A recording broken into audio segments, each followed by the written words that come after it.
video ko nakaraang, yung last session natin, tinuro ko yung concepts ni multiples and factors and then yung basic method ng pagkuha ng LCM and GCF. Pero, ituturo ko sa inyo ngayon yung pagkuha ng LCM and GCF using ladder method. Kasi sa exam, kailangan nyo pinakamabilis na method yung gagamitin natin para hindi tayo time consuming. So, again, si LCM and GCF, when we say LCM, least common multiple, and si GCF, greatest common factor. So, pareho silang pwedeng applyan ni LCM and GCF. Kaya pwede natin pagsabayin yung LCM and GCF ng mga given numbers. So, for example, meron akong 24 and 36. So, kukunin natin ang LCM and GCF ni 24 and 36. So, ang gagamit tayo ng mga prime numbers. When you say prime numbers, ito yung number na ang factor niya lang ay 1 at ang sarili niya. For example, 3. Ang makakapag-divide lang kay 3 ay 1 and then yung sarili niya, 3. Another, 5. Ang makakapag-divide lang kay 5 ay 1 and then sarili niya, 5. Prime numbers natin na commonly used kapag nagla-ladder method tayo is, isa-isay natin, 2, 3, 5, 7, 11, 13, 17, and so on and so forth. Again, ang prime numbers na meron tayo is 2, 3, 5, 7, 11, 13, and 17. So, makakapag-divide lang naman sa mga number na to ay 1 at sarili nila. So, bakit hindi pwede si 1? Kasi, ang definition ni prime numbers, numbers which is greater than 1. So, mag-start tayo kay 2. Hindi pwede si 1. So, ngayon, balik tayo sa 24 and 36. Ano yung LCM and GCF ni 24 and 36. So, ladder method, sulat mo muna sila, 24 and 36. Mag-isip ka ng highest prime number na pwedeng ma-divide both 24 and 36. So, tingin tayo dito. Meron tayong 2. So, mali-divide ni 24 si madi-divide ni 2 si 24 and 36. Pwede ka naman mag-start sa 2. Or pwede namang mag-start ka na kay 3. Since na-divide naman both 24 and 36 by 3. Para mas mabilis. So, 3. 24 divided by 3 is 8. Next, 36 divided by 3 is 12. So, parang gagawa ka lang ng hagdan.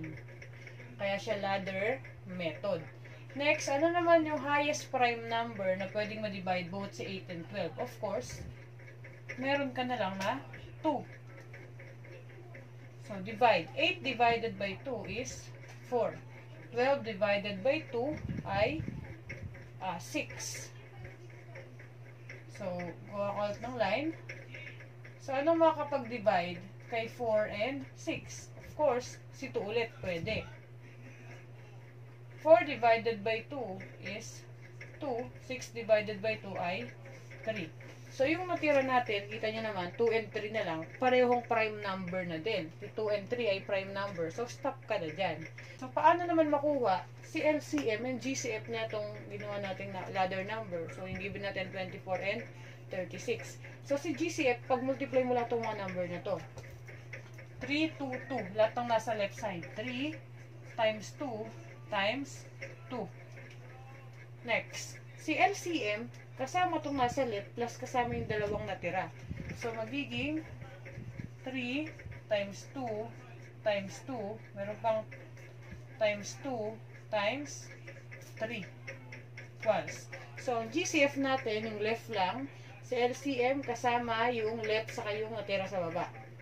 3 times 2 ay 6. Times 2 is 12.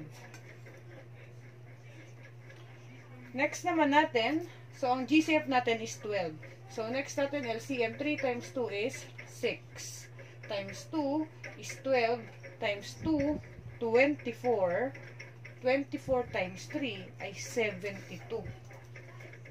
So ang GCF natin ng 24 and 36 is 12. Ang LCM naman ng 24 and 36 ay 72. So, ayan po yung pinakamabilis na method sa pagkuha ng LCM and GCF. Pero next natin is 42 and 70. What is the LCM and the GCF? So, again, ladder method, 42 and then 70. So, ano makakapag-divide na prime number kay 42 and 70? So, pwede si 2. So, 42 divided by 2 ay 21. 70 divided by 2 ay 35. Okay. So, next natin, anong makakapag-divide kay 21 and 35 na prime number? So, pwede si 7. 21 divided by 7 ay 3. 35 divided by 7 ay 5. So, kita naman natin na puro prime number na ang natira. Again, 2. So, pwede tayo mag-stop dyan. Kunin natin si LCM and si GCF. Again, si GCF, tandaan nyo, yung left side lang siya. Itong dalawa, 2 times 7. While si LCM, kasama niya itong nasa left plus yung natira sa baba. 2 times 7 times 3 times 5. So, unahin na natin si GCF since 2 times 7 lang siya. 2 times 7 ay 14. Next, si LCM, so ang GCF natin ay 14. So, ang LCM naman natin, 2 times 7 ay 14 times 3 ay 42 times 5 ay 210. So, ang LCM natin ay 200. Wala ko lang. LCM natin ay 210. So, ganun lang po si LCM and si GCF. So, another is 120 and 50. So, what is the LCM and what is the GCF of 120 and 50? Using ladder method ang gamitin natin. So, 120 and then 50. So, ano makapag-divide kay 120 and 50? Of course, 2. Na prime number ha. 120 divided by 2 is 60. And 50 divided by 2 is 25. So, next, ano makakapag-divide kay 60 and 25 na prime number? Of course, pwede si 5. 60 divided by 5 is 12. And 25 divided by 5 is 5. Okay. So, next naman natin, since 12 and 5 na lang yan, stop mo nga. So, since wala nang makakapag-divide kay 12 and 5 na pareho or prime number, kasi 2, madidivide niya si 12, pero si 5 hindi. 3, madidivide niya naman si 12, pero hindi si 5.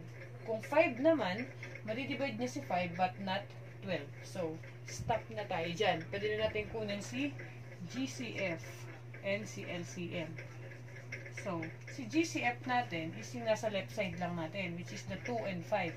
So, 2 times 5. 2 times 5 equals 10. So, ang GCF po natin ay 10. 2 and 5. So, si LCM natin, again, yung left plus yung natira.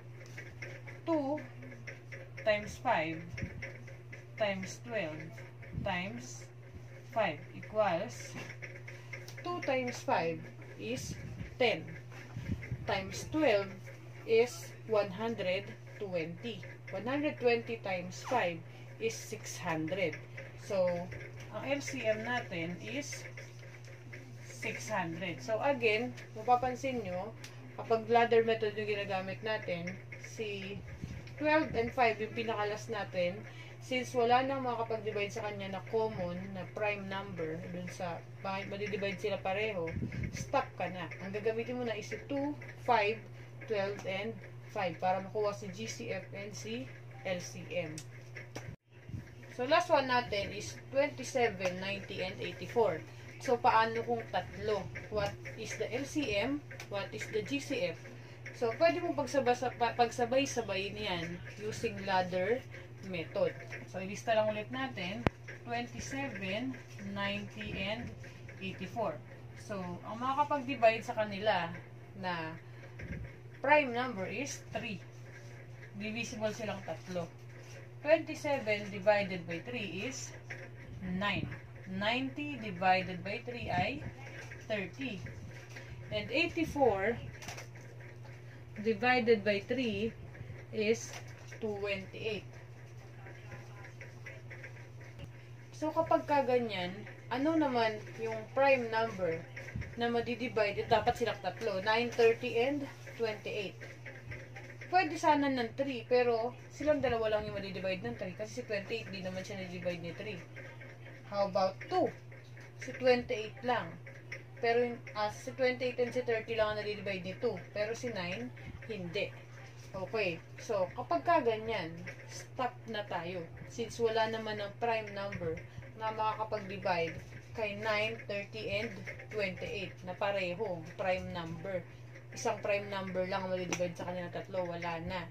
So, stop ka na dyan. Therefore, ang GCF lang natin, since 3 lang naman yung GCF na nandito, wala nang iba pa. Therefore, ang GCF mo na automatic ay 3. Si LCM naman, si 3, 9, 30, and 28, ipapag-multiply natin. 3 times 9 times 30 times 28. So, kapag kaganyan, medyo malaki pa yung number, talagang mano-mano ka rin mag-multiply. Kailangan marunong ka rin mag-multiply ng mabilis. Kung talagang malalaking number, wala ka na ibang method. 3 times 9 times 30 times 28 is equal to 22,680. So, ganito kalaki ang least common multiple ni 27, 90, and 84. So, medyo malaki kasi nga tatlong number yung magiging kapare-parehong LCM. Kaya medyo malaki. Medyo malaki talaga usually kapag katatluhan nung lumalabas sa LCM. And si GCF mas mababa naman. So, yun lang po for today's video. And kung meron kayong question, pwede po kayong mag-comment. Pwede nyo rin po kayong message sa Facebook. Kung may mga questions kayo, pwede kayong mag-comment sa mga post ko about your questions. And don't forget to like, share, and subscribe. Thank you so much po.